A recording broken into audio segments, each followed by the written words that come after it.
إن الحمد لله نحمده ونستعينه ونصلي على رسوله الكريم وعلى آله وصحبه أجمعين أما بعد সবাইকে স্বাগতম জানাচ্ছি আমাদের উসুল সালাসার অষ্টম দর্শে। আলহামদুলিল্লাহ আমরা এর আগে আরও 7টি দর্শ করেছি এবং সেখানে যে বিষয়গুলো নিয়ে আমাদের আলোচনা হয়েছে সেটা একটু মনে করিয়ে দিতে চাই। যেহেতু আমাদের এই সিরিজের যে দর্শগুলো এগুলো অনেক দিন পর রেকর্ড করতে পেরেছে বা করার তৌফিক হয়েছে, যাই হোক, তো স্বাভাবিকভাবেই সম্ভাবনা আছে যে আগে কি পড়িয়েছে এটা আপনারা হয়তো ভুলে গিয়ে থাকবেন। তো এই জন্য একটু আমরা পেছনের কথাগুলো যদি খেয়াল করি, এর পেছনে আমরা আলোচনা করে এসেছি যে শেখ রাহিমাহুল্লাহ তাআলা 4টি গুরুত্বপূর্ণ বিষয় নিয়ে আলোচনা করেছেন। প্রথমটা হচ্ছে আল ইলমু, ইলম নিয়ে, সেটা উনি ব্যাখ্যা করেছেন হুয়া মারিফাতুল্লাহি ওয়া মারিফাতুন নবিয়িহি ওয়া মারিফাতু দীনিল ইসলাম বিল আদিল্লাহ। তো দলিলের সাথে আল্লাহ তাআলার মারিফাত সম্পর্কে জানা, আল্লাহ তাআলা সম্পর্কে জানা, তার নবী সম্পর্কে জানা এবং ইসলাম সম্পর্কে জানা। এরপরে আমরা আলোচনা করেছি আল আমাল বি, দ্বিতীয় পয়েন্ট হচ্ছে যে ইলমটা অর্জন করা হলো তার উপর আমলের গুরুত্ব সম্পর্কে। এরপর আদ-দাওয়াতু ইলাইহি, যা জানা গিয়েছে, যার উপর আমল করা হয়েছে, এখন এরপরে কাজ হচ্ছে সেটা দাওয়া করা, মানুষের কাছে প্রপোগেট করা, সেটা সম্পর্কে আলোচনা করেছি। 4 নম্বর পয়েন্ট হচ্ছে আসবরু আলাল আযাফি,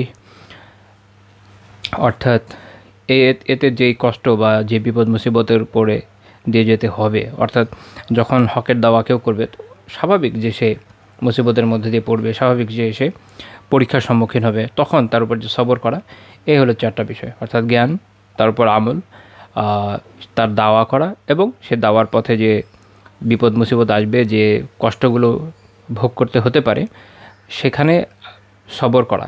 এই 4টা বিষয় নিয়ে আমরা পিছনে আলোচনা করেছিলাম। তো সেখানে আমরা চেষ্টা করেছি আমি যে এর সাথে প্রাসঙ্গিক আরও আলাপ আলোচনা উপস্থাপন করতে, এর সাথে সম্পৃক্ত অন্যান্য আয়াতকে উপস্থাপন করতে, অন্যান্য হাদিসগুলোকে নিয়ে আলোচনা করতে এবং বিভিন্ন আলিমদের বিভিন্ন বাণীও আমি আলোচনা করার আলহামদুলিল্লাহ চেষ্টা করেছি। তো শেখ রাহিমাহুল্লাহ তাআলা নিজেও এর সপক্ষে একটি দলিল উল্লেখ করেছেন, সেখান থেকে আমরা আজকের আলোচনা মূলত শুরু করতে যাচ্ছি। সেটা হচ্ছে উনি বলছেন দলিল ও কওলুহু তাআলা, উনি প্রথমেই বলছেন যে এই যে 4টা পয়েন্ট পিছনে উনি বলে এসেছেন, উল্লেখ করেছেন, এটার দলিল উনি বলছেন যে এটার দলিল হচ্ছে আল্লাহ তাআলার বাণী। তো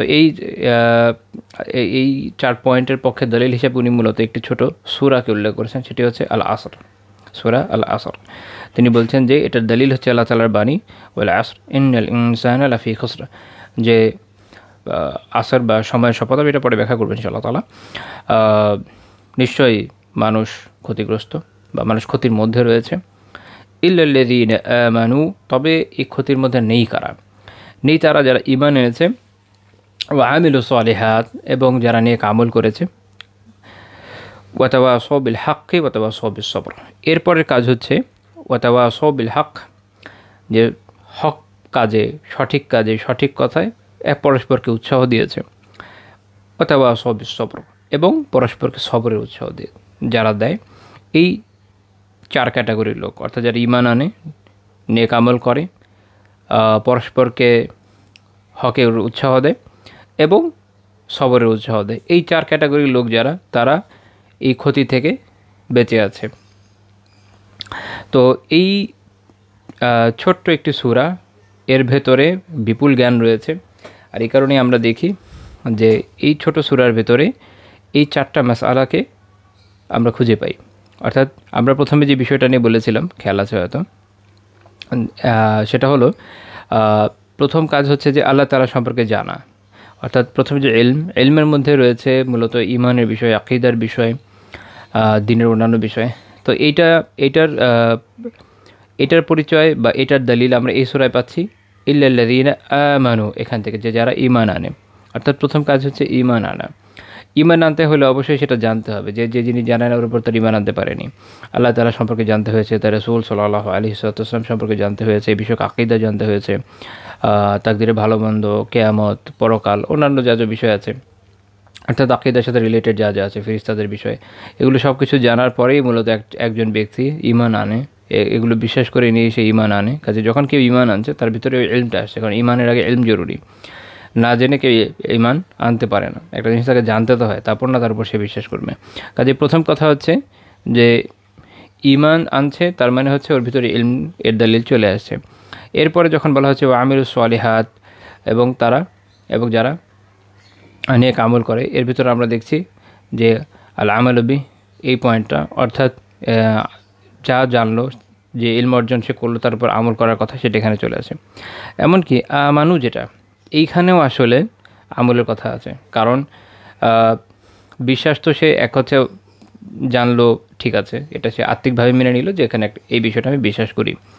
কিন্তু যখন এর উপরে সে স্বীকৃতি দিবে, মৌখিক স্বীকৃতি দিবে, কালিমা পাঠ করবে, ইসলামে প্রবেশ করবে, তখন সে কিন্তু একটা আমলও করলো। কাজেই এই দুইটা পার্ট, আমানু ওয়া আমিলুস সালিহাত, এই দুই অংশের মধ্যে আসলে আমলের কথা আছে।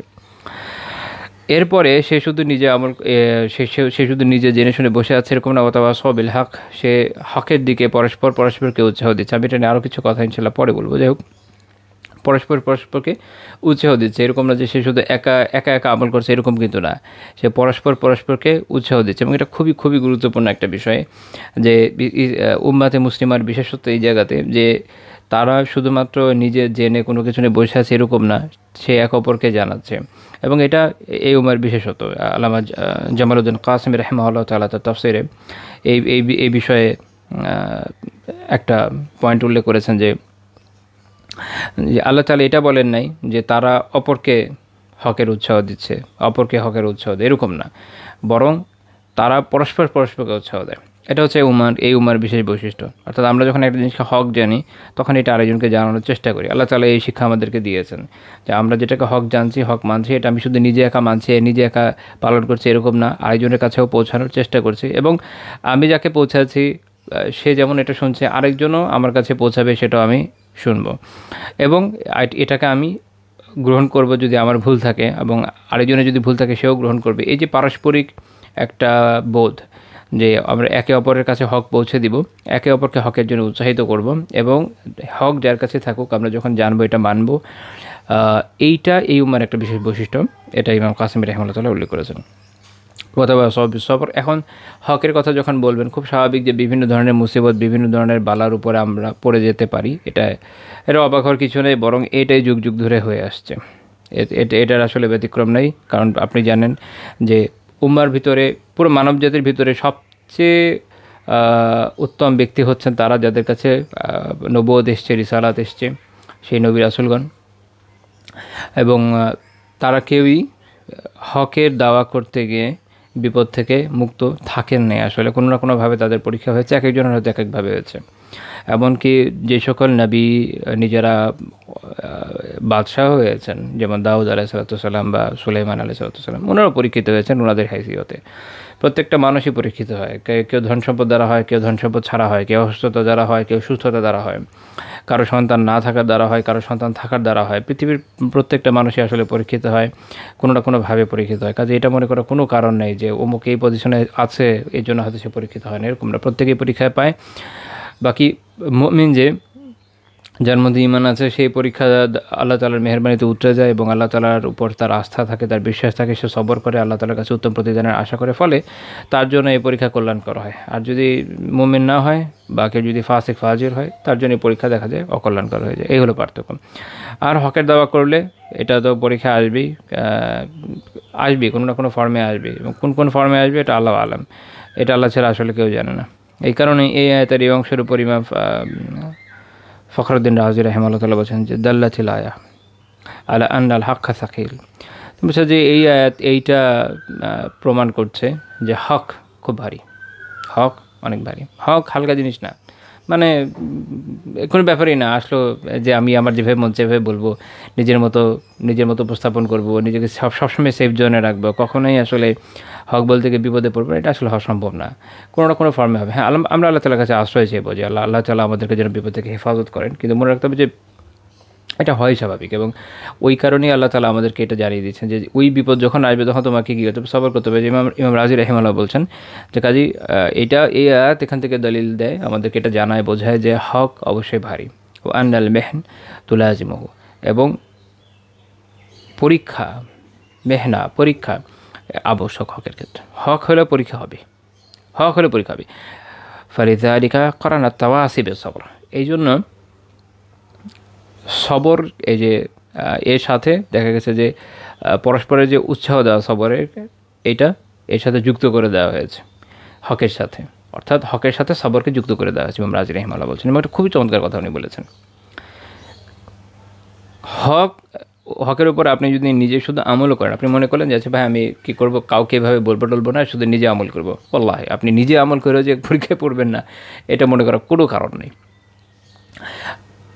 অনেক সময় আমরা দেখা যায় একদম সবার থেকে হয়তো বিচ্ছিন্ন থাকছি, মাসলাহা থাকে, ওটা আলাদা কথা, সেটা নিয়ে আমি বলছি না, বাট অনেকে চিন্তা করি যে থাক আমার কী দরকার, দুনিয়া উচ্ছনে যাক, সারা দুনিয়া মুমিনরা উচ্ছনে যাক, আমার কী যায় আসে, আমিও বেশি কিছু বলবো না, আমি আমার মতো থাকবো, আমি শুধু আমার মতো নেক আমল করবো, আমি নামাজ পড়বো, রোজা রাখবো, কিছু দান সাদাকা করবো, আমার কোনো মাথা ব্যথা নেই, আমি আমার মতো চলবো। কিন্তু মনে রাখবেন যে ওই যে একটা কথায় আছে যে যদি লোকালয়ে আগুন লাগে তো দেবালয়ে রক্ষা পায় না, একটা কথা আছে। তো বিষয়টা অনেকটা এরকম, এটা আল্লাহ তাআলার নিজাম যে আপনি বলবেন যে আমি হকপন্থী, আবার একদমই কখনো পরীক্ষিত হবে না, এটা আসলে হয় না। এবং এই পরীক্ষাটা আপনার আমার পছন্দ অনুযায়ী হবে না, আল্লাহ তাআলা কখনো কারো পছন্দ অনুযায়ী পরীক্ষা নেন না, পরীক্ষা আল্লাহ তাআলা তার নিজের পছন্দ অনুযায়ী নেন। ওখানে আমাদের কাজ হচ্ছে এই পরীক্ষায় উত্তরানোর জন্য চেষ্টা করে আল্লাহ তাআলার মেহেরবানিতে এবং তার তৌফিকে। তো কেউ মনে করলো যে আমি কোনো বিষয়ে কিছু বলবো না, আমি উট পাখির মতো মাথা বালির নিচে গুজে রাখবো এবং মনে করবো যে আমি নিরাপদ আছি, এটা আসলে হয়ে উঠবে না। দেখা যাবে যে অন্যান্য জায়গায় যদি মুসলিমরা কোনো বিপদে পড়ে, আমি ওই জায়গায় চুপ থাকলাম, কোনো না কোনো একদিন আমার অঞ্চলেও হয়তো ওই বিপদ চলে আসতে পারে। কারণ হিউম্যান হিস্ট্রি এটা সাক্ষ্য দেয় যে পৃথিবীর কোনো অঞ্চলই আসলে সুদীর্ঘকাল একদম নিরাপদ, শান্ত, শিষ্ট থাকে, এটা আসলে হয় না। এটা আপনি ইতিহাস পড়ে দেখেন, ইতিহাস থেকে শিক্ষা নেওয়া জরুরি, যদিও ইতিহাসের সবচেয়ে বড় শিক্ষা হলো ইতিহাস থেকে কেউ শিক্ষা নেয় না। কিন্তু আপনি যদি ইতিহাস থেকে শিক্ষা নেন, আপনি এটা দেখবেন এবং বুঝবেন যে পৃথিবীর প্রায় সব অঞ্চলে কোনো না কোনো সময় হয় ভূমিকম্প হচ্ছে, নয় ঝড় দুর্যোগ হচ্ছে, নয় যুদ্ধ হচ্ছে, কোনো না কোনো বিপর্যয় থাকে। বিপর্যয় থেকে কেউ আসলে শতভাগ নিজেকে নিরাপদ রাখতে পারে না। এবং যে মনে করছে যে আমি এই বিষয়ে কোনো কথা বলবো না, তাহলে আমি একদমই নিরাপদ থাকবো, এটা আসলে কোনো সঠিক কর্মপন্থা নয়। এটা একটা সহজ উদাহরণ দেই, সেটা হচ্ছে আল্লাহ তাআলা এই দিনকে নাজিল করেছেন এবং আমাদের উপরে এই নির্দেশনা দেওয়া হয়েছে।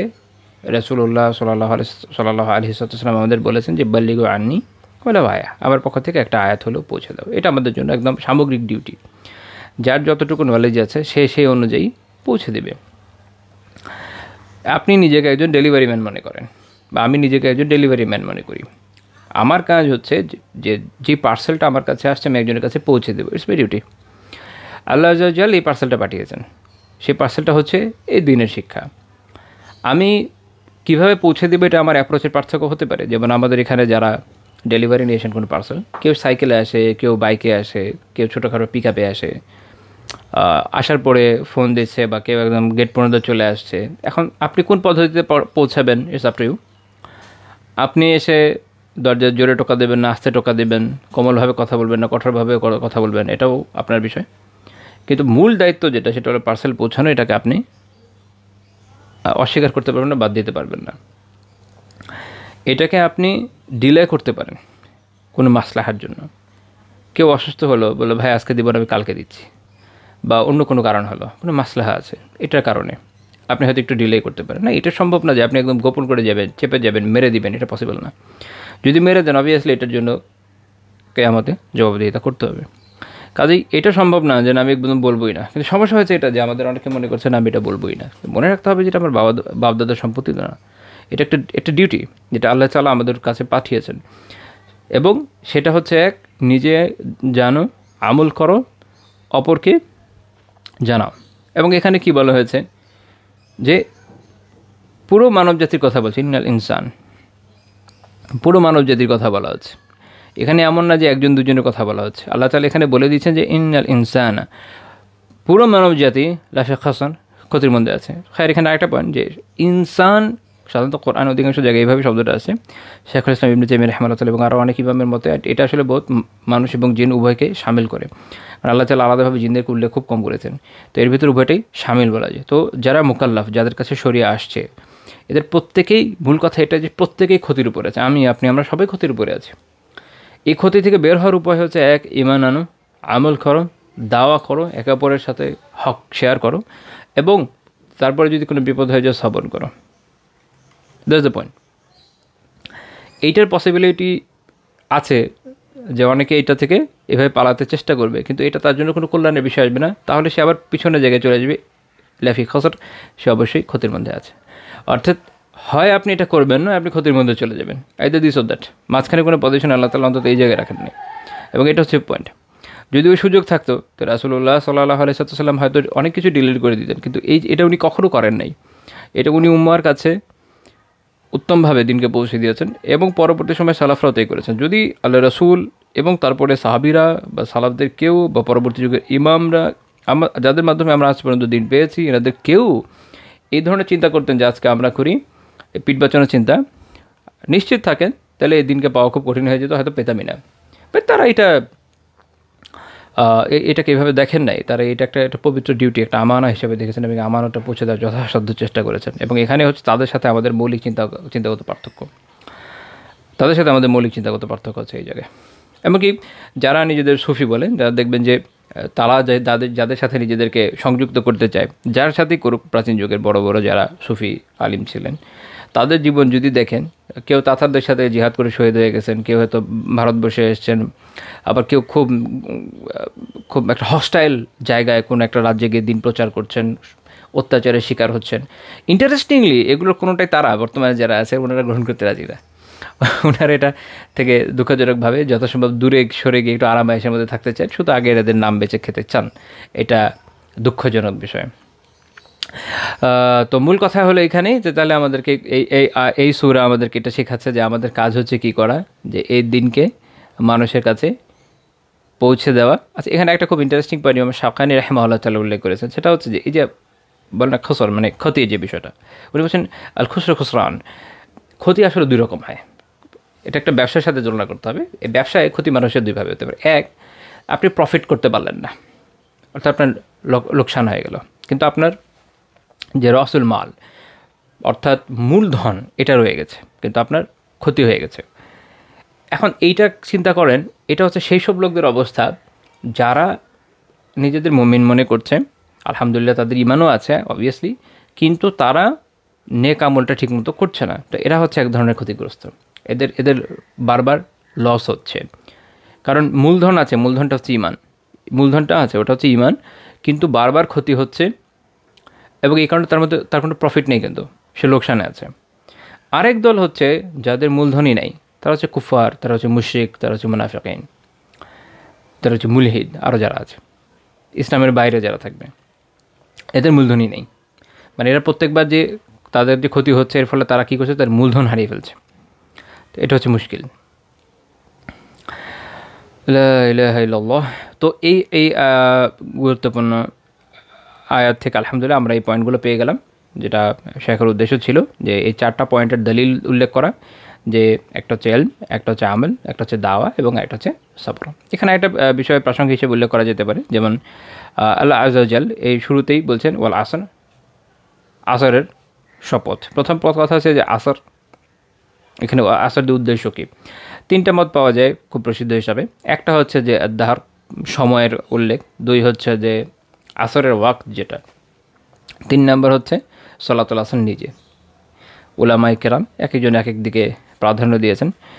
তবে ইমাম ইবনুল কাইয়িম রাহিমাহুল্লাহ তাআলা উনি বলছেন যে আকসারুল মুফাসসিরিন, অধিকাংশ মুফাসসিরিন আলা আন্নাহু দাহর, অধিকাংশ মুফাসসিরিনের মত হচ্ছে এখানে আসর দিয়ে সময়কে উল্লেখ করা হয়েছে, অর্থাৎ সকল সময়, পুরো সময় ব্যাপকভাবে উল্লেখ করা হয়েছে, বিশেষভাবে আসরের ওয়াক্তের কথা বলা হয়নি। এবং উনি বলছেন যে ওয়াহাদা হুয়া রাজিহ, এবং এটাই হচ্ছে প্রাধান্যপ্রাপ্ত মত। এবং একই কথা ইমাম ইবনু কাসির রাহিমাহুল্লাহ তাআলা তিনিও তার তাফসির উল্লেখ করেছেন। এখন আসর বা সময় দিয়ে উদ্দেশ্য আসলে কি? এটা হচ্ছে জামানুল্লাযী ইয়াকাউ ফীহি হারাকাতু বনি আদম মিন খাইরিন ওয়া শার, অর্থাৎ আসর হচ্ছে ওই সময় যার মধ্যে বনি আদমের নড়াচড়া থাকে, লাইক যতক্ষণ আপনি জীবিত আছেন, এটা আপনার জীবনের সাথে সম্পৃক্ত সেই সময় যখন আপনি কল্যাণকর কাজ করতে পারেন বা অকল্যাণকর কাজ করতে পারেন। অর্থাৎ আল্লাহ আযজা ওয়া জাল যতক্ষণ আপনাকে জীবিত রাখছেন ততক্ষণই আপনার কাছে সময় আছে। আপনার কাছে সময়টা আসলে একটা আপেক্ষিক বিষয়। এইভাবে যখন আমাদের জন্ম হয়েছে, যখন আমাদের বোধটা তৈরি হয়েছে বিশেষ করে, তখন থেকে আমরা একটা সময়ের কাউন্টিং করি। বাট আমাদের জন্মের সময় থেকে আমাদের অভিভাবকরা সময়ের একটা কাউন্টিং ধরিয়ে দিয়েছে যে তোমার বয়স হচ্ছে এত বছর। ওকে, যখন মারা যাব তখন সময় আপনার জন্য থেমে যাবে, আমাদের আর সময়ের কোনো হিসাব থাকবে না। এই যে একটা সময়, এটা আসলে মানুষের জন্য অত্যন্ত গুরুত্বপূর্ণ, অত্যন্ত গুরুত্বপূর্ণ। প্রত্যেকটা সেকেন্ড, প্রত্যেকটা মিনিট গুরুত্বপূর্ণ। তো এই সময়টার মধ্যে আমি আসলে কী করছি? আমি কি নেক কাজ করব না বদ কাজ করব? আমি কি জান্নাতে যাওয়ার কাজ করব নাকি জাহান্নামে যাওয়ার কাজ করব? এটা কিন্তু আমার উপরে। আল্লাহ আযজা ওয়া জাল এটা স্বাধীনতা দিয়েছেন, এটা আমাদেরকে ছেড়ে দিয়েছেন। আল্লাহ তাআলা আমাদেরকে বাধ্য করছেন না। এটা আল্লাহ তাআলার মেহেরবানি। কিন্তু দায় আমাদের যে আমরা আসলে কী করব, এই সময়টাকে আমরা কি পারফেক্টলি কাজে লাগাবো যাতে আমরা জান্নাতে যেতে পারি, নাকি এটাকে আমি পারফেক্টলি কাজে লাগাতে ব্যর্থ হব? এটা আমাদেরকে সবসময় খুব খেয়াল রাখতে হবে। এবং এই অতি গুরুত্বের কারণেই আল্লাহ তাআলা এখানে সময়ের শপথ করেছেন। এবং এটাও একটা গুরুত্বপূর্ণ বিষয় যে সময়ের সাথে মানুষের ক্ষতিগ্রস্ততার রিলেশনটা দেখেন। হয় সে নেক কাজ করবে, হয় সে ঈমান আনবে, নেক কাজ করবে, অপর কাছে হক পৌঁছে দেবে এবং বিপদ আসা সবর করবে, তো সে সময়ে কল্যাণ অর্জন করবে। অথবা সে এটা করবে না বা কোনোটা ছাড় দিবে, বা কিছু হয় প্রত্যেকটা পয়েন্ট থেকে কোনো একটা দুইটা ছাড় দেবে। ঈমান না থাকলে তো বাকি কোনোটাই কাজে আসবে না, বাট বাকিগুলো হয়তো দাওয়া করা, সবর করা বা নেক আমল করা, কোনো একটার মধ্যে তার যদি ত্রুটি থাকে তাহলে সে লোকসানে পড়বে। আর ঈমান না থাকলে পুরোপুরি তার ব্যাপক লোকসান হবে, অর্থাৎ মূলধনই চলে যাবে। তো হয় সে পুরোটা ইউটিলাইজ করছে অথবা করছে না, দুইটাই সম্পৃক্ত হলো সময়ের সাথে। এই জন্য এই সূরা শুরুই হচ্ছে সময়ের শপথ করে। এবং এরপরে এই সময়ের গুরুত্ব কী এটা বোঝানো হচ্ছে যে মানুষ এর মধ্যেই মূলত ক্ষতিগ্রস্ত। কেন? হয় সে এই কাজগুলো করে ভালো থাকবে, নয় খারাপ হবে। দুনিয়া এবং আখিরাতের কল্যাণ সে পাবে বা পাবে না। এই সব কিছু রিলেটেড হচ্ছে সময়ের সাথে। এখন এখানে বোঝা যাচ্ছে যে সময় কী পরিমাণ গুরুত্বপূর্ণ। আল্লাহ তাআলা সাধারণত তার বিভিন্ন মাখলুকাতের নামে কোরআনে বিভিন্ন সময় শপথ করেছেন। মাজমুল ফাতাওয়াতে ইবনে তাইমিয়া রাহিমাহুল্লাহ বলছেন যে ইন্নাল্লাহা ইকসিমু বিমা ইকসিমু বিহি মিন মাখলুকাতিহি লিআন্নাহা আয়াতুহু ওয়া মাখলুকাতুহু। তিনি বলছেন যে আল্লাহ তাআলা কোরআনে বিভিন্ন জায়গায়, বিভিন্ন সময়ে, বিভিন্ন মাখলুকাতের নামে শপথ করেছেন, কারণ এগুলো আল্লাহ তাআলার নিদর্শন এবং আল্লাহ তাআলারই মাখলুকাত। ফাহিয়া দালিলুন আলা রুবুবিয়্যাতিহি ওয়া উলূহিয়্যাতিহি ওয়া ওয়াহদানিয়্যাতিহি ওয়া ইলমিহি ওয়া কুদরতিহি ওয়া মাশিয়্যাতিহি ওয়া রাহমাতিহি ওয়া হিকমাতিহি ওয়া আযমাতিহি ওয়া ইজ্জাতিহি ফাহুয়া সুবহানাহু ইউকসিমু বিহা। কারণ এগুলো উনি বলছেন, খুব চমৎকার কিছু কথা বলেছেন যে আসলে এগুলোর মধ্যে আল্লাহ তাআলার রুবুবিয়্যাতের দলিল আছে, উলূহিয়্যাতের দলিল আছে, আল্লাহ তাআলার একত্বের দলিল আছে, তার ইলমের দলিল আছে, তার কুদরতের শক্তির দলিল আছে, তার ইচ্ছার দলিল আছে, তার রহমতের দলিল আছে, তার প্রজ্ঞার দলিল আছে, তার বরত্বের দলিল আছে, তার সম্মানের মর্যাদার দলিল আছে। আল্লাহ আযজা ওয়া জাল যেসব বিষয়ে শপথ করেছেন এগুলো যদি ভালো করে খেয়াল করেন তাহলে এই বিষয়গুলোকে পাবেন। কোনো একটা বিষয় হচ্ছে যেটাতে আসলে দলিল দেয় আল্লাহ তাআলার রুবুবিয়্যাতের, কোনো একটা বিষয়ে শপথ করেছেন দলিল দিচ্ছে আল্লাহ তাআলার উলূহিয়্যাতের, ইলাহ হিসাবে, উপাস্য হিসাবে তার একত্বের দলিল। কোনো একটা হয়তো আল্লাহ আযজা ওয়া জালের একত্বেরই দলিল দিচ্ছে সকল দিক থেকে। আল্লাহ তাআলার ইলমের দলিল দেয় কোনো একটা বিষয়, কোনো একটা বিষয় আল্লাহ তাআলার শক্তি সামর্থ্যের দলিল দিচ্ছে, আল্লাহ তাআলার ইচ্ছার দলিল দিচ্ছে। এরকম বিভিন্ন বিষয় আল্লাহ তাআলার কোনো না কোনো বিষয়, আল্লাহ তাআলার কোনো না কোনো গুণের বহিঃপ্রকাশ ঘটে যাচ্ছে এই বিষয়গুলোতে, এই কসমের মাধ্যমে। তো মূলত আল্লাহ আযজা ওয়া জাল এই জন্য এই কসমগুলো খেয়ে থাকেন। এবং আরবদের একটা বৈশিষ্ট্য আছে যে তারা কোনো একটা কসম খায় কোনো একটা বিষয়কে খুব বেশি গুরুত্ব দেওয়ার জন্য। তো আল্লাহ তাআলা এটাইভাবে বান্দার মনোযোগ আকর্ষণ করেছেন যে এই বিষয়ে আমি কসম খাচ্ছি, এবং যেগুলোর তিনি কসম খেয়েছে সেগুলো আসলেই খুব গুরুত্বপূর্ণ কোনো না কোনো দিক দিয়ে। এবং এটা দিয়ে আল্লাহ তাআলা তার যে বরত্ব মহত্ব এটার বহিঃপ্রকাশ ঘটিয়েছেন। এবং আল্লাহ তাআলা যেগুলো এগুলো আয়াত এবং আল্লাহ তাআলারই আয়াত এবং তার মাখলুকাত, এই জন্য তিনি শপথ খান এবং শপথ করে থাকেন, এবং এইটা এই বিষয়গুলোর গুরুত্বের প্রমাণবহ হয়। কিন্তু এটা শুধুমাত্র আল্লাহ তাআলার জন্য খাস, মাখলুক কিন্তু আল্লাহ তাআলা ছাড়া আর কারো নামে কসম খেতে পারে না। এই জন্য ইবনে তাইমিয়া রাহিমাহুল্লাহ বলছেন ওয়া নাহনুল মাখলুকুন লাইসা লানা আন নুকসিমা বিহা বিন-নাস ওয়াল ইজমা। কোরআন নাস অর্থাৎ কোরআন সুন্নাহ যে টেক্সট সেই অনুযায়ী এবং ইজমা অনুযায়ী আমরা মাখলুকরা আল্লাহ তাআলা ছাড়া অন্য কারো নামে কসম খেতে পারি না। এটা রাসূলুল্লাহ সাল্লাল্লাহু আলাইহি ওয়াসাল্লাম আমাদের জানিয়েছেন যেটা বৈধ নয়। যেমন ইমাম তিরমিজি রাহিমাহুল্লাহ তাআলা একটা হাদিস উল্লেখ করেছেন যে সাদ বিন উবাদা তিনি বর্ণনা করেছেন যে ইবনে উমর রাদিয়াল্লাহু তাআলা আনহু তিনি এক ব্যক্তিকে বলতে শুনেন যে লা ওয়াল কাবা, না কাবার কসম না। তখন ইবনে উমর রাদিয়াল্লাহু তাআলা বলছেন যে লা ইউহলাফ বিগাইরিল্লাহি, আল্লাহ ব্যতীত অন্য কিছু না, গায়রুল্লাহর নামে কোনো শপথ হবে না। তারপর উনি বলছেন যে ইন্নী সামি'তু রাসূলুল্লাহি সাল্লাল্লাহু আলাইহি ওয়াসাল্লাম ইয়াকুল, আমি আল্লাহ রাসূলকে বলতে শুনেছি মান হালাফা বিগাইরিল্লাহি ফাকাদ কাফারা আও আশরাকা, যে আল্লাহ তাআলা ছাড়া অন্য কিছুর নামে শপথ করে সে কুফরি করলো বা শিরক করলো। এই হাদিস ইমাম তিরমিজি রাহিমাহুল্লাহ উল্লেখ করে বলছেন যে হাযা হাদিসুন হাসান, এটা হাসান হাদিস। এই কারণে এটা বৈধ নয় যে আল্লাহ তাআলা ছাড়া অন্য কোনো কিছু নামে কসম করা। কসম করতে হলে আল্লাহ তাআলার নামেই করতে হবে। যেমন ইবনে কুদামা রাহিমাহুল্লাহ তাআলা মুগনিতে বলছেন ওয়ালা ইয়াজুজুল হালিফ বিগাইরিল্লাহি তাআলা ওয়া সিফাতিহি। তিনি বলছেন যে আল্লাহ তাআলা এবং তার সিফাত ব্যতীত বা সিফাতের নাম ব্যতীত অন্য কোনো কিছু দিয়ে অন্য কোনো কিছুর নামে শপথ করা বৈধ নয়। তারপর উনি উদাহরণ দিয়েছে, যেমন কেউ বিহি তার বাবার নামে শপথ করলো, আমার বাবার কসম বা কাবার কসম বা কোনো সাহাবীর কসম বা কোনো ইমামের কসম, উনি বলছেন যেগুলো বৈধ নয়, এগুলো নাজায়েজ। শুধুমাত্র আল্লাহ তাআলার নাম এবং তার নাম তার সিফাতের কসম খাওয়া যেতে পারে। তো এখানে আমরা একটা মাসালা এই প্রসঙ্গে জেনে নিলাম, আলহামদুলিল্লাহ। আচ্ছা, এরপরে আরেকটা প্রাসঙ্গিক বিষয়, একটা খুব চমৎকার হাদিস উল্লেখ করতে চাই। সেটা হচ্ছে ইমাম আত-তাবারানী রাহমাতুল্লাহি আলাইহি তার কিতাব আল মুআজাম আল আওসাতে 5124 নম্বর হাদিস খুব চমৎকার একটা কথা উল্লেখ করেছেন, একটা হাদিস উল্লেখ করেছেন।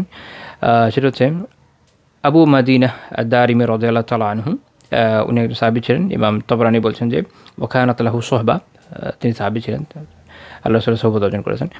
তো তিনি বলছেন যে কানা রাজুলান মিন আসহাবিন নবী সাল্লাল্লাহু আলাইহি ওয়াসাল্লাম ইযা ইলতাকায়া লাম ইফতারিকা হাত্তা ইয়াকরা আহাদুহুমা আলা আল-আখার ওয়াল আসরি ইন্নাল ইনসানা লাফি খাসর থুম্মা ইউসাল্লিমা আহাদুহুমা আলা আল-আখার। তিনি বলছেন যে রাসূলুল্লাহ সাল্লাল্লাহু আলাইহি ওয়াসাল্লামের সাহাবীদের মধ্যে দুইজন যখন পরস্পর মিলিত হতেন, তারা অবশ্যই একটা কাজ করতেন, সেটা হচ্ছে এই, আমি মানে সরল অনুবাদ করছি, আবিধানিক অনুবাদ করছি না, যে সেটা হচ্ছে এই যে তারা এই সূরা আল আসর এটা একে অপরকে তিলাওয়াত করে শোনাতেন। এরপরে যখন বিচ্ছিন্ন হতেন তখন তারা সালাম দিয়ে একে অপর থেকে আলাদা হয়ে যেতেন। অর্থাৎ ওনার আবিধানিক অর্থটা অনেকটা এরকম যে তারা একে অপরের সাথে মিলিত হওয়ার পরে সূরা আসর একে অপরকে না শুনিয়ে আলাদা হতেন না। লাম ইফতারিকা হাত্তা ইয়াকরা আহাদুহুমা আলা আল-আখার, একে অপরকে এটা না শুনিয়ে না পড়ে শুনিয়ে একে অপর থেকে আলাদা হতেন না। কিন্তু শুধু তিলাওয়াতের কথা আসে নাই, করার কথা আছে, পঠনের কথা আছে। অর্থাৎ পড়া যখন আপনি কিছু পড়ছেন বুঝছেন সেই বিষয়টা বোঝানো হচ্ছে। অর্থাৎ তারা একে অপরকে এটা জানাতেন, বলতেন, তারপরে একে অপর থেকে আলাদা হতেন। অর্থাৎ একটা মিটিংয়ে হয়তো একসাথে তারা একত্রিত হয়েছেন, তখন দুইজনের সাথে যখন কথাবার্তা হচ্ছে এক পর্যায়ে এটা অবশ্যই তারা বলতেন, কারণ এখানে যে ওয়াসিয়াতের কথা আছে, একে অপরকে উৎসাহের যে কথা সেটা আছে, তো তারা সেটা একে অপরকে জানাতেন এবং বলতেন। এই সাহাবী অর্থাৎ আবু মাদিনা, ওনার নাম হচ্ছে আব্দুল্লাহ বিন হেসন রাদিয়াল্লাহু তাআলা আনহু, আলী বিন মাদিনী রাহিমাহুল্লাহ তাআলা এটা উল্লেখ করেছেন। শেখ আলবানী রাহিমাহুল্লাহ তাআলা হাদিসের সিলসিলা সহিহাতে সহিহ বলেছেন 2648 নম্বর হাদিস। ওকে, তো এখানে একটা গুরুত্বপূর্ণ বিষয় যে এটা তারা কেন করতেন, ইমাম কাসিমি রাহিমাহুল্লাহ তাআলা ওনার তাফসীরে এটা উল্লেখ করতে গিয়ে বলছেন যে অনেকে মনে করে যেটা হয়তো তারা তাবারুক বা বারাকাতের জন্য করতেন, উনি বলছেন যে উহা খাতা, এটা ভুল, এটা ঠিক না।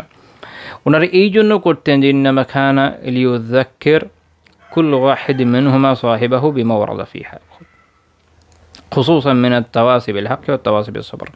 তো তারা মূলত একে অপরকে এই সূরায় যে কথাগুলো আছে এইটা উল্লেখ করিয়ে দেওয়ার জন্য, একে অপরকে জানানোর জন্য, এটা মনে করিয়ে দেওয়ার জন্য, তাদের স্মরণের জন্য। কারণ আল্লাহ তাআলা আমাদের জানিয়েছেন যে এই মানুষের স্মরণ করে এদের মধ্যে খায়ের আছে, মুমিনদের তা উপকার করে।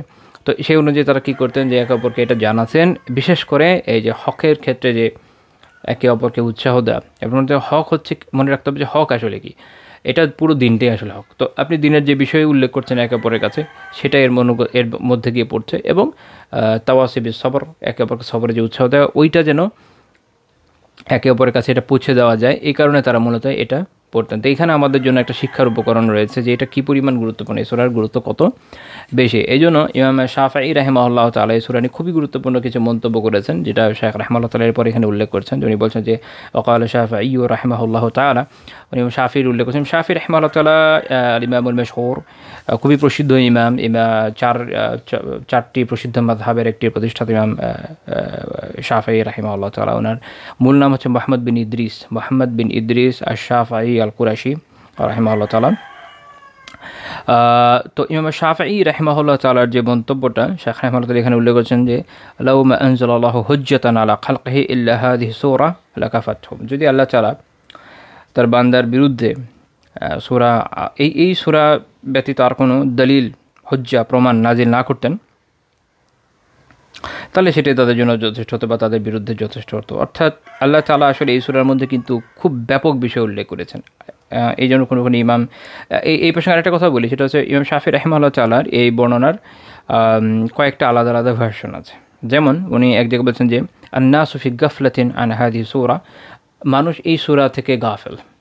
ইমাম শাফি রাহিমাহুল্লাহর একটা তাফসির আছে, তাফসিরুল ইমাম শাফি রাহিমাহুল্লাহ তাআলা, এটা ডক্টর আহমদ বিন মুস্তাফা আল ফাররান ওনার পিএইচডি থিসিস হিসেবে উনি এটা তাহকিক এবং জমা এবং তাহকিক করেছেন। যাই হোক, তো ওখানে এই কলটা আছে যে ইমাম শাফি রাহিমাহুল্লাহ তাআলা বলছেন মানুষ এই সূরা নিয়ে গাফেল।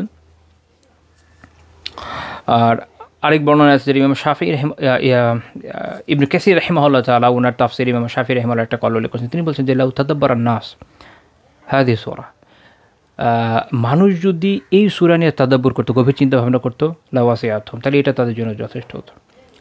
ওনার প্রত্যেকটা কথা এই সূরা নিয়ে প্রায় 3টা আলাদা আলাদা বক্তব্য আমরা পাচ্ছি কিছু কিছু পার্থক্যের সাথে। তার মূল কথা হচ্ছে এইটাই যে এই সূরাতে আসলে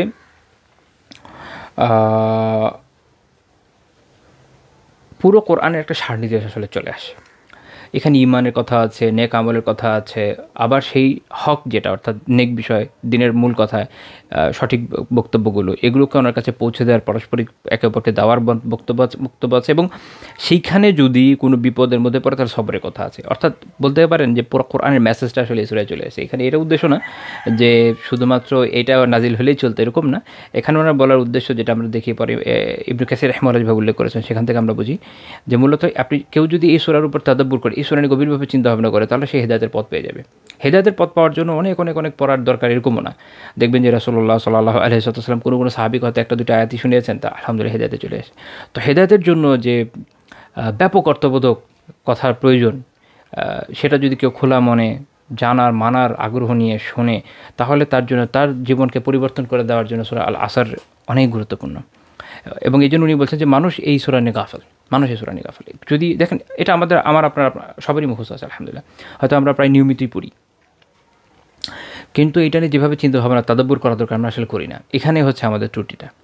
আর সেটা যদি আমরা করতে সক্ষম হই, তাহলে ইনশাআল্লাহ তাআলা আমরা এর দ্বারা উপকৃত হব এবং আমরা হয়তো আল্লাহ তাআলার মেহেরবানিতে হেদায়েত পেয়ে যাব। আচ্ছা, তো তারপরে শেখ রাহিমাহুল্লাহ তাআলা ইমাম বুখারী রাহিমাহুল্লাহ উল্লেখ করেছেন যে ক্বাল আল বুখারী রাহিমাহুল্লাহ তাআলা বাবুল ইলমি ক্বাবলা আল কওলি ওয়াল আমাল والدليل قوله تعالى فاعلم أنه لا إله إلا الله واستغفر لذنبك। তো উনি এখানে ইমাম বুখারী রাহিমাহুল্লাহ তাআলা একটা কলের উল্লেখ করেছেন। অর্থাৎ উনি ওনার এই যে আগের যে 4টা পয়েন্ট, এটার সপক্ষে দলিল উল্লেখ করেছেন। সূরা আল আসর উল্লেখ করেছেন, সূরা আল আসরের বিষয়ে ইমাম শাফি রাহিমাহুল্লাহর মন্তব্য উল্লেখ করেছেন। এরপর ইমাম বুখারী রাহিমাহুল্লাহ তাআলার একটা কথা উল্লেখ করেছেন। এটা হচ্ছে ইমাম বুখারী রাহিমাহুল্লাহ তাআলা সহিহ বুখারীতে কিতাবুল ইলমে একটা অধ্যায় কায়েম করেছেন। অধ্যায়ের নাম হচ্ছে আল ইলমু ক্বাবলা আল কওলি ওয়াল আমাল। এটা হচ্ছে ওনার এই অধ্যায়ের নাম, এটার টাইটেল সহিহ বুখারীর। তো সেখানে ইমাম বুখারী রাহিমাহুল্লাহ তাআলা বলছেন যে এই অধ্যায়টা হচ্ছে এইটা প্রমাণ করার জন্য যে কথা এবং কাজের আগে ইলম জরুরি। অর্থাৎ আগে জানতে হবে একটা মানুষের, জেনে বুঝে তারপরে না সে ওই বিষয়ের উপর আমল করবে, এবং এটা খুব জরুরি। আল্লাহ তাআলা এবং উনি দলিল দিচ্ছেন, ইমাম বুখারী রাহিমাহুল্লাহ দলিল দিচ্ছেন যে ফাআলাম আন্নাহু লা ইলাহা ইল্লাল্লাহ, জেনে রাখুন যে আল্লাহ ব্যতীত আর কোনো ইলাহ নাই, আর কোনো মাবুদ নাই। এবং উনি বলছেন, ইমাম বুখারী রাহিমাহুল্লাহ বলছেন যে ফাবাদা বিল ইলম, অর্থাৎ আল্লাহ তাআলা ইলম দ্বারা শুরু করেছেন। অর্থাৎ প্রথম কাজ হচ্ছে ইলম, ফাআলাম জানো যে আল্লাহ ছাড়া কোনো ইলাহ নাই। অর্থাৎ আগে জানতে হবে। এই জন্য ইলম হচ্ছে কথা এবং কাজের মূল। ইমাম ইবনুল মুনির রাহিমাহুল্লাহ তাআলা ওনার উদ্ধৃতি ইমাম ইবনে হাজার রাহিমাহুল্লাহ ফাথুল বারীতে উল্লেখ করেছেন যে আরাদা বিহি আনাল ইলমা শারতুন ফি সিহহাতিল কওলি ওয়াল আমাল। উনি বলছেন যে ইমাম বুখারী রাহিমাহুল্লাহ তাআলার এখানে উদ্দেশ্য হচ্ছে এটা বোঝানো যে ইলম হচ্ছে কথা এবং আমলের শর্ত, অর্থাৎ এটা ব্যতীত হবে না। ফালা ইউতাবারানি ইল্লা বিহ, কাজী এইটা ছাড়া ইলম ব্যতীত কথা এবং আমলের কোনো এতাবার নাই, কোনো গ্রহণযোগ্যতা নেই। এবং এটা বাস্তব, এটা বাস্তব। কেউ যদি নাই জানে যে নামাজের, যেমন আপনি নামাজ পড়বেন ফর এক্সাম্পল, আপনি সলাতের জন্য এটা জানেনই না যে সলাতের ফরজ কি, ওয়াজিব কি, আর সলাত কীভাবে আসলে পড়তে হয়, এই ইলম আপনার না, এটা তো ইলম। তো তাহলে আপনি কীভাবে পড়বেন? একই রকমভাবে আপনি জানেন না ভিতরে কী পড়তে হয়, কীভাবে পড়বেন? আপনি জানেন না আল্লাহ আযজা ওয়া জাল সম্পর্কে, তার সিফাত সম্পর্কে জানেন না, তাওহীদের বিশুদ্ধ তাওহীদ সম্পর্কে জানেন না, তখন আপনি উল্টাপাল্টা কথা বলে বসে থাকবেন। যেটা আমরা ওই যে অনেকে দেখি অনলাইনে অনেকে এই কাজগুলো করে, যেমন যারা বিশেষ করে সেকুলার অ্যারিনা থেকে যারা আসে, তারা মাঝে মাঝে খুব দিনদার হয়ে যায় এবং তাদের নিজেদের বিভিন্ন কাজের সপক্ষে দেখবেন আয়াত পোস্ট করবে বা যে কোনো কিছু পোস্ট করে বসে থাকবে, এরকম নাই, জানে না যে আসলে এই আয়াত কী উদ্দেশ্য, বা জানে না যে আসলে আল্লাহ তাআলা এই বিষয়ে কী বলেছেন, ইসলাম আসলে এই বিষয়ে কী বলেছে। যেহেতু তার জানে না, তাই তারা এই ধরনের কথা বলে। ইমাম বুখারী রাহিমাহুল্লাহ তাআলা এই কথাটা যেখানে উল্লেখ করেছেন, আমরা এই বিষয়ে যেহেতু ইলমের বিষয়টা আগেও আলোচনা করেছি, এটা নিয়ে আর কথা বাড়াবো না আজকে ইনশাআল্লাহ আজিজ। তো ইমাম বুখারী রাহিমাহুল্লাহ তাআলা মূলত এখানে যেটা উল্লেখ করেছেন, এটা কিন্তু উনি আবার নিয়েছেন আরেক ইমাম থেকে, ইমাম সুফিয়ান ইবনু ওয়াইনাহ রাহিমাহুল্লাহ তাআলা থেকে। ইমাম সুফিয়ান রাহিমাহুল্লাহ তাআলার এই বক্তব্য ইমাম আবু নুআইম রাহিমাহুল্লাহ তাআলা তার কিতাব হিলিয়াতুল আউলিয়াতে উল্লেখ করেছেন। ইমাম সুফিয়ান বলছেন যে আলাম তাসমা আন্নাহু বাদা বিহি ফাকাল ইআলাম সুম্মা মারাহু বিল আমাল। এই যে আয়াতটা যেখানে আল্লাহ তাআলা প্রথমে জানার কথা বলেছেন, এটা উল্লেখ করে ইমাম সুফিয়ান রাহিমাহুল্লাহ বলছেন যে তোমরা কি শুনছো না যে আল্লাহ তাআলা প্রথমে কিন্তু ইলমের কথা উল্লেখ করেছেন, এরপরে নির্দেশ দিয়েছেন এই ইলমের উপর আমল করতে। সেটা কি? যে আন্নাহু লা ইলাহা ইল্লাল্লাহ। প্রথমে বলছেন যে জানো, জানার পরে উনি আচ্ছা আমলের কথা হচ্ছে ওয়াস্তাগফির লিযাম্বিক, যে প্রথমে আল্লাহ তাআলা বলছেন যে ফাআলাম, তবে এটাকে জানো যে আল্লাহ ব্যতীত কোনো ইলাহ নেই, আগে হলো জানার কাজ, তারপর আমল ওয়াস্তাগফির লিযাম্বিক, তোমার গুনাহের জন্য ক্ষমা প্রার্থনা করো। আমল আসছে পরে, কাজে আগে জানতে হবে। কারণ অনেকে মনে করে যে না আমরা না জেনেই খুব আমল করবো, অল্প জেনে গাট্টি গাট্টি আমল করবো, সারা দিন রাত নামাজ পড়বো, এই করবো ওই করবো, দাওয়া করবো, তাবলীগ করবো, হ্যান তেন। আগে আপনাকে জানতে হবে, জানাটা পূর্ব শর্ত, জানাটা পূর্ব শর্ত, না জেনে হবে না। আল্লাহ তাআলাও তাও বলেছেন, যুগ যুগ ধরে এটাই হয়ে আসছে।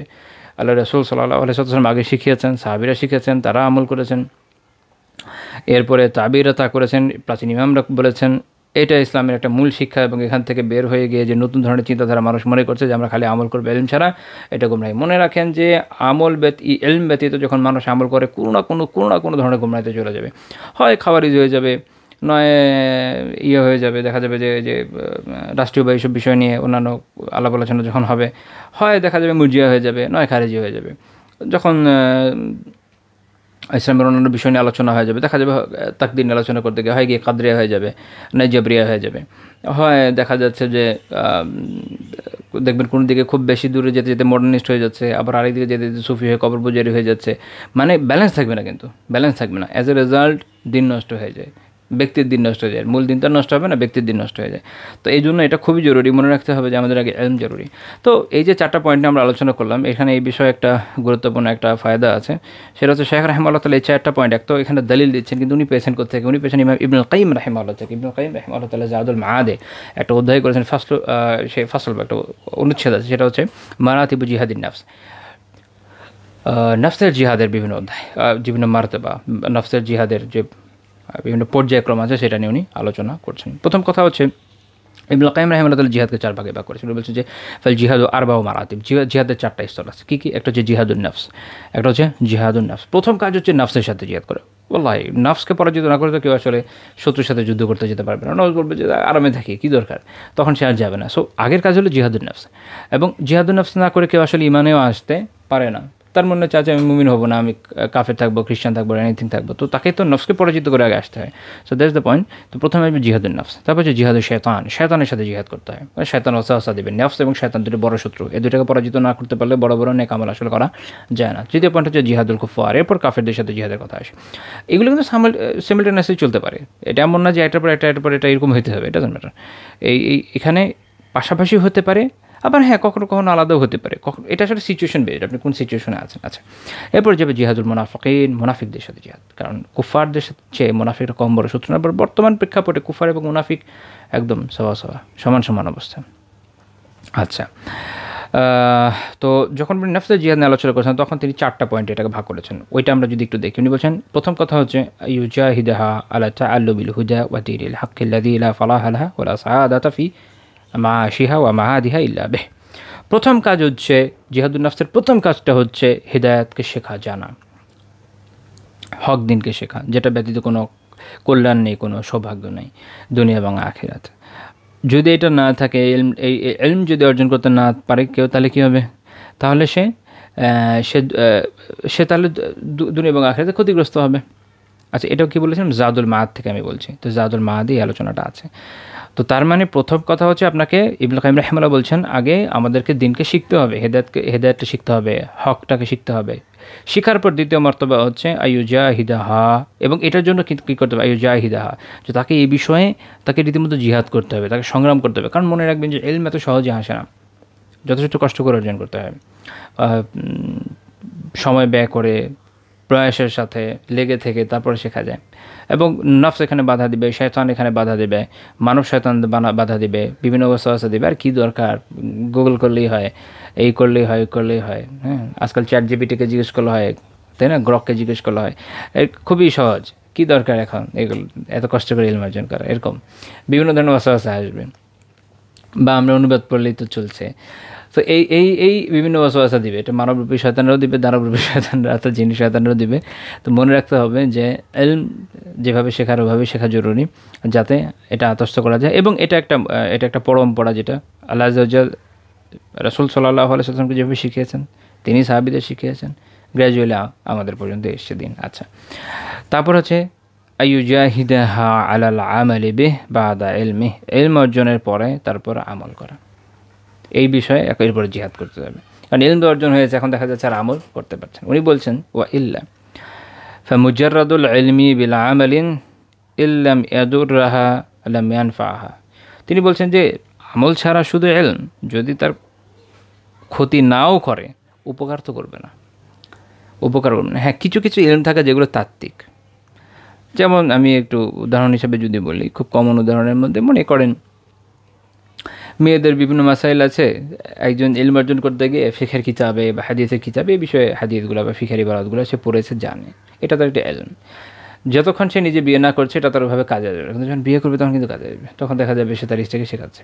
হজের মাসালা শিখলেন, আপনার আল্লাহ তাআলা ওই ওয়াসাআতি দেয় নাই যে আপনি হজে যাবেন, কিন্তু কেউ যখন যাচ্ছে আপনাকে জিজ্ঞেস করছেন, আপনি উপকার করতে সক্ষম, আলহামদুলিল্লাহ হচ্ছেন। আল্লাহ তাআলার মেহেরবানিটা, আল্লাহ তাআলা তৌফিক দিয়েছেন। আমি অনেকের কথাই জানি, আপনি যে কোনো আলিমকে জিজ্ঞেস করেন, হয়তো সবারই কম বেশি অভিজ্ঞতা আছে যে অনেককে তারা হজের মাসালায় সাহায্য করেছেন, যদি নিজেরও হজ করার সৌভাগ্য এখনও অর্জন করতে পারেনি। আল্লাহ তাআলা আমাকে, আপনাকে, আমাদের সবাইকে হজের তৌফিক দান করেন, আমিন। বারবার যাওয়ার তৌফিক দিন, আমিন। একই রকমভাবে জিহাদের মাসালা হয়তো হচ্ছে না, কিন্তু আপনি মাসালা জানেন, কোনো না কোনো জীবনে কাজে লাগবে। তো একটা হচ্ছে যেটা যে এই মুহূর্তে অ্যাপ্লিকেশন নাই, এটার কথা আলাদা। আরেকটা হচ্ছে অ্যাপ্লিকেশন আছে, আপনি আপনার জীবনে অ্যাপ্লাই করার সিচুয়েশনে আছেন কিন্তু করছেন না, সেই ইলমের কথা বলা হচ্ছে যে সেইটা আপনার যদি ক্ষতি নাও করে, উপকারও তো করছে না। কাজেই নফসের সাথে ফাইট করতে হয় আমলের জন্য। আপনি জানেন অমুক অমুক নফল সালাতের তাহাজ্জুদের এই সওয়াব, নফসের সাথে ফাইট না করলে আপনি জীবনে এটা করতে পারবেন না, যতই সওয়াব জানেন না কেন। ইলম আছে কিন্তু আমল কিন্তু হচ্ছে না। 3 নম্বর হচ্ছে আইয়ুজাহিদাহা আলা দাওয়াতি ইলাইহি ওয়া তা'লিমিহি মা লা ইয়ালামুহু। এরপরেরটা হচ্ছে যে এটা দাওয়া করা, মানুষের কাছে পৌঁছে দেওয়া, তাদেরকে জানানো, তাদেরকে শেখানো যারা এটা জানে না। তারপরে হচ্ছে, এবং এটা যখন করতে যাবে তখন কী হবে, বিভিন্ন বিপদের মধ্যে পড়বে। ইবনুল কাইয়িম রাহিমাহুল্লাহ এখানে একটা গুরুত্বপূর্ণ কথা বলেছেন। উনি বলছেন যদি এটা এরকম হয় যে দাওয়া না করে তাহলে কী হবে। উনি বলছেন যে ওয়া ইল্লা কানা মিনাল্লাযীনা ইয়াকতুমুনা মা আনজালাল্লাহু মিনাল হুদা ওয়াল বায়্যিনাত, যে যদি সে এরকম হয় যে এটা পৌঁছে দিল না, দাওয়া করলো না, সে তাদের মধ্যে পড়বে, অন্তর্ভুক্ত হবে। ইবনুল কাইয়িম বলছেন যে তাদের অন্তর্ভুক্ত হবে যারা আল্লাহ তাআলা যে নাজিল করেছেন, যে হিদায়াত এবং যে সুস্পষ্ট দিন নাজিল করেছেন, এটাকে যারা গোপন করে তাদের অন্তর্ভুক্ত হবে তারা। ওয়ালা ইয়ানফাউহু ইলমুহু, তার এই জ্ঞান তার কোনো উপকার করবে না। ওয়ালা ইউনজিহি মিন আযাবিল্লাহ, আল্লাহ তাআলার আযাব থেকে এটা তার নাজাত তাকে দেবে না। এটা খুবই খুবই গুরুত্বপূর্ণ কথা, কারণ আমরা জানি যে কিতমানুল ইলম, ইলমকে গোপন করা অনেক বড় কবিরা গুনাহ, এবং তার অন্তর্ভুক্ত হওয়ার হুঁশিয়ারি ইবনুল কাইয়িম রাহিমাহুল্লাহ এখানে জানাচ্ছেন। 4 নম্বর পয়েন্ট হচ্ছে আমরা যেটা বলেছি কি, সবর করা। তো ইবনুল কাইয়িম বলছেন আইয়ুজাহিদাহা আলা সবরি আলা মাশাক্কিদ দাওয়াতি ইলাল্লাহি ওয়া আযাল খালক, যে এরপরে এই দাওয়া করার ক্ষেত্রে, আল্লাহ তাআলার দিকে দাওয়া করার ক্ষেত্রে যে ধরনের কষ্ট হবে এবং বান্দারা যে ধরনের কষ্টের মধ্যে ফেলবে, এগুলোতে সবর করতে হবে। এই 4টা মর্তবা যদি কেউ পূর্ণ করতে সক্ষম হয়, ইলম কষ্ট করে ইলম অর্জন, আমল করা, দাওয়া করা, সবর করা, তিনি বলছেন ইবনুল কাইয়িম রাহিমাহুল্লাহ বলছেন ফাইদা ইসতাকমালা হাযিহিল মারাতিবাল আরবাআ সারা মিনার রাব্বানিয়িন, কেউ যদি 4টা মর্তবা পূর্ণ করতে পারে সে রাব্বানিয়িনদের অন্তর্ভুক্ত হবে। হ্যাঁ, রাব্বানিয়িন, আমরা সবাই রব্বানি হইতে চাই বলে যে রব্বানি, হক্কানি রব্বানি হইতে হবে, তার হচ্ছে এটা পয়েন্ট। তিনি বলছেন যে যখন কেউ 4টা পূর্ণ করবে সে রব্বানিয়িনদের অন্তর্ভুক্ত হবে। তিনি বলছেন যে ফাইন্নাস সালাফা মুজমিউনা আলা আন্নাল আলিমা লা ইয়াস্তাহিক্কু ওয়া ইউসাম্মা রাব্বানিয়া হাত্তা ইয়ারিফাল হাক্কা ওয়া ইয়ামালা বিহি ওয়া ইউআল্লিমাহু তিনি বলছেন যে সালাফ এই বিষয়ে একমত যে কোনো ব্যক্তি কোনো আলিম উনি বলছেন আন্নাল আলিমা কোনো আলিম যদি যতক্ষণ না এটা হক জেনে তার উপর নিজে আমল করে আরেকজনকে না শেখাচ্ছে এবং পরে সবার কথা আসছে যে তিনি বলছেন যতক্ষণ এটা কেউ না করছে ততক্ষণ তাকে রব্বানি বলার যে উপযুক্ত হয় না। এই বিষয়ে সালাফ একমত উনি বলছেন। তো এখান থেকে আমরা বুঝতে পারলাম যে এই বিষয়টা গুরুত্ব কত বেশি। তাহলে আল্লাহ তাআলা আমাদেরকে তৌফিক দান করুন এই বিষয়গুলো বোঝার এবং আমলের। আজকের আলোচনা এই পর্যন্ত থাকছে। আল্লাহ তাআলা তৌফিক দিলেন ইনশাআল্লাহ আজিজ। পরবর্তী দর্শে আমরা এর পরের পয়েন্ট থেকে আলোচনা শুরু করব। সুবহানাকাল্লাহুম্মা বিহামদিক লা ইলাহা ইল্লা আনতা আস্তাগফিরুকা ওয়া আতুবু ইলাইক।